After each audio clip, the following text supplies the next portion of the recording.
Assalamualaikum warahmatullahi wabarakatuh. Selamat datang di mata pelajaran biologi. Pada kelas 10 semester 1, pada bab awal kita akan belajar tentang ruang lingkup biologi.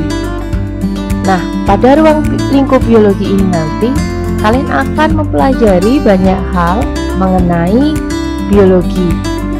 Untuk yang pertama, coba kalian perhatikan gambar-gambar yang ada di samping. Nah, dari gambar tersebut, coba kalian mencermati apa yang kalian ketahui tentang penerapan biologi dalam kehidupan masa kini. Dari 4 gambar yang ada di layar ini, pasti kalian bisa tahu bahwa semua kehidupan atau semua aktivitas manusia sebenarnya adalah dekat dengan biologi. Yang pertama, kita lihat pada gambar dokter yang sedang mengoperasi pasiennya. Nah, di sini para dokter perawat pasti mendapatkan ilmu untuk mengaplikasikannya atau untuk menerapkannya pada pasiennya, tentu saja menggunakan ilmu biologi. Kemudian ada gambar yang di samping. Nah, gambar di samping ini terlihat ini seperti sapi, tapi seperti kambing juga. Nah, atau mungkin mirip dua-duanya.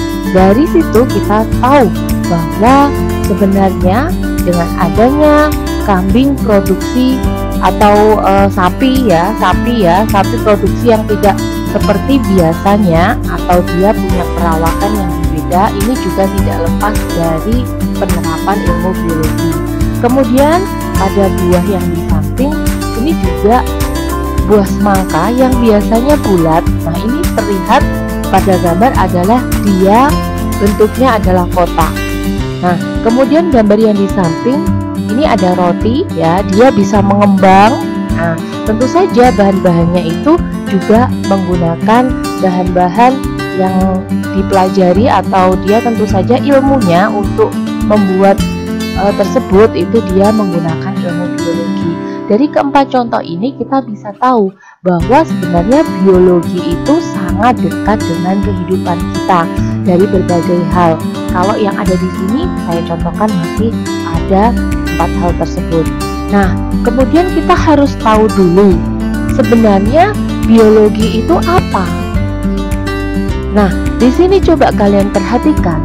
Ternyata biologi itu merupakan salah satu ilmu sains ya, atau biasanya dalam asalnya itu bahasa Latinnya adalah scientia yang artinya pengetahuan. Nah, di sini pada layar ini sains. Nah, ini ada hubungannya ilmu sains ini dengan kehidupan sosial dan kehidupan alam. Nah, kehidupan sosial ini tentu saja adalah ada hubungannya dengan kehidupan dengan orang lain atau biasanya ada hubungan kerjasama dengan orang lain. Karena kalau dalam ilmu sains itu tentu saja kita tidak bisa bekerja sendiri. Kita butuh sosial atau bermasyarakat, atau dalam artian kita butuh orang lain untuk melakukan hal-hal eksperimen mungkin. Nah, itu juga kita meskipun kita sendiri pasti nanti dalam hal untuk pengembangannya kita juga butuh orang lain. Nah, selain itu sains ini juga berhubungan dengan alam. Nah, sains ini sangat dekat sekali dengan alam. Salah satunya adalah biologi. Nah, biologi ini tentu saja dia yang merupakan salah satu ilmu sains. Sains itu memiliki 4 karakteristik. Karakteristik yang pertama adalah rasional. Rasional itu istilah mudahnya bisa kita artikan dia tidak bersifat tahayul atau nyata. Atau dengan kata lain, rasional itu adalah hasil kegiatan berpikir dia menggunakan nalar atau rasio dan hasilnya dapat diterima dengan nalar manusia. Jadi benar-benar dia datanya bukan bersifat tahayul, itu rasional. Kemudian berikutnya ada objektif. Kalau objektif di sini artinya kebenaran yang didapatkan itu adalah berdasarkan data-data dan dia tidak terpengaruh pada pendapat atau pandangan pribadi. Jadi benar-benar hasilnya itu didasarkan pada data-data. Berikutnya ada empiris. Empiris sendiri artinya adalah bisa dibuktikan dengan pengamatan, penelitian, atau eksperimen. Jadi misalkan ada suatu teori, nah itu bisa dibuktikan atau bisa dilihat dengan kita mengamati, meneliti, atau bereksperimen. Itu empiris. Kemudian karakteristik yang terakhir adalah akumulatif.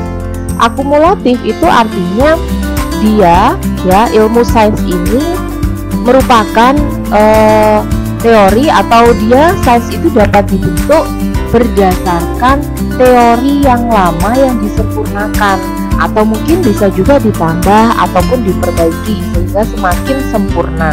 Jadi misalkan ada suatu teori dari ilmuwan, itu tidak lantas kita mematenkan oh itu benar, tapi seiring dengan perkembangan pastinya kita akan semakin berkembang ilmunya dan kita akan mencoba-coba. Bisa jadi ilmu yang dulu sebelumnya atau teori yang sebelumnya ada itu bisa dipatahkan dengan, atau mungkin bisa juga ditambahkan atau mungkin disempurnakan dengan ilmu sains itu sendiri yang terbaru berdasarkan apa yang kita lakukan atau yang kita teliti. Jadi itu yang disebut akumulatif. Kemudian kita tahu bahwa biologi itu berasal dari kata dua, yaitu bios yang artinya hidup dan logos yang artinya ilmu. Nah, jadi biologi itu kita tahu bahwa ilmu yang mempelajari tentang makhluk hidup, baik itu mikroskopis maupun makroskopis, baik itu yang bisa dilihat dengan mata telanjang ataupun tidak, beserta dengan peranannya ataupun permasalahan di dalamnya. Jadi itu adalah pengertian dari biologi. Nah, ketika kita belajar tentang biologi, pastinya ada ilmu-ilmu yang dipakai atau yang dipelajari tentang makhluk hidup itu sendiri. Jadi cabang-cabang ilmu biologi itu sangat banyak sekali. Jadi ini contohnya yang ada di sini Ada anatomi. Nah, anatomi ini sendiri itu adalah mempelajari tentang bagian tubuh makhluk hidup. Kemudian ada anestesi. Nah, ini biasanya dekat sekali dengan ilmu kedokteran Jadi sebelum dioperasi biasanya harus dianestesi dulu. Nah, itu artinya adalah dia mempelajari tentang bagaimana cara atau mempelajari tentang penghilang rasa sakit atau dikatakan dengan pembiusan yang berhubungan dengan operasi atau pembedahan. Jadi ini anestesi. Kemudian yang berikutnya ada bakteriologi. Jadi kalau bakteriologi dari sini kelihatan bahwa ini mempelajari tentang bakteri. Kemudian ada bioteknologi, dia akan mempelajari tentang pemanfaatan organisme untuk menghasilkan produk yang bermanfaat bagi manusia. Contohnya misalkan hasil yogurt, nata de coco. Nah, itu adalah beberapa contoh dari hasil bioteknologi. Jadi dalam prosesnya itu tentu saja menggunakan menggunakan semua hal teknik pemanfaatannya, dia menggunakan ilmu bioteknologi. Nah, ada bakteri tertentu yang bisa digunakan untuk membuat bahan makanan tersebut. Kemudian ada botani. Botani ini mempelajari beraneka ragam tentang tumbuh-tumbuhan. Nah, dari beberapa ilmu biologi ini kalian bisa tahu bahwa cakupan cabang biologi itu ternyata sangat luas sekali. Berikutnya, saya akan menjelaskan tentang tingkat organisasi kehidupan. Jadi, sebenarnya tingkatan kehidupan itu mulai dari yang terkecil sampai terbesar itu ada pada gambar yang saya tampilkan di sini. Jadi yang pertama itu ada molekul, ya. Molekul nanti dia akan membentuk sel. Nah, kemudian sel-sel ini akan menjadi jaringan. Jadi jaringan itu adalah kumpulan dari sel-sel. Berikutnya, jaringan nanti akan membentuk organ. Jadi organ dalam tubuh kita ini sangat banyak sekali ya, dan itu penyusunnya adalah jaringan. Ada organ hati, kemudian ada ini lambung, kemudian ada jantung dan lain sebagainya. Nah, itu adalah contoh organ. Berikutnya, kumpulan organ ini akan membentuk sistem organ. Contohnya yang di sini kita lihat adalah sistem pencernaan. Nah, nanti ada banyak sekali ya sistem-sistem dalam tubuh kita. Bisa contohkan sistem pernafasan, itu dia terdiri dari hidung, tenggorokan, faring, laring. Nah, itu jadi itu adalah kumpulan dari sistem organ. Kalau yang di sini ini adalah tentang sistem organ dari pencernaan. Nah, kemudian sistem organ ini akan membentuk di dalam tubuh kita, atau di sini bisa dikatakan adalah tingkat organisme atau individu. Di dalam suatu individu pasti akan ada sistem organ yang sangat kompleks. Sistem pernafasan, sistem ekspresi, pencernaan. Nah, itu ya, peredaran darah. Nah, itu jadi banyak sekali sistem-sistem dalam tubuh kita. Nah, tingkatan organisme, atau di sini setelah sistem organ ada tingkat organisme atau bisa dikatakan adalah individu. Nah, di sini individu itu artinya adalah satu, atau misalkan manusia ya, satu orang manusia itu adalah disebut individu. Berikutnya, kalau individu-individu ini berkumpul, dia dinamakan populasi. Sedangkan jika populasi itu berkumpul dalam suatu wilayah tertentu, nah itu adalah disebut komunitas. Jadi komunitas ini kumpulan dari beberapa populasi-populasi. Kemudian komunitas ini dia akan membentuk ekosistem. Kalau ekosistem apa? Kalau ekosistem ini dia sudah berhubungan dengan lingkungannya.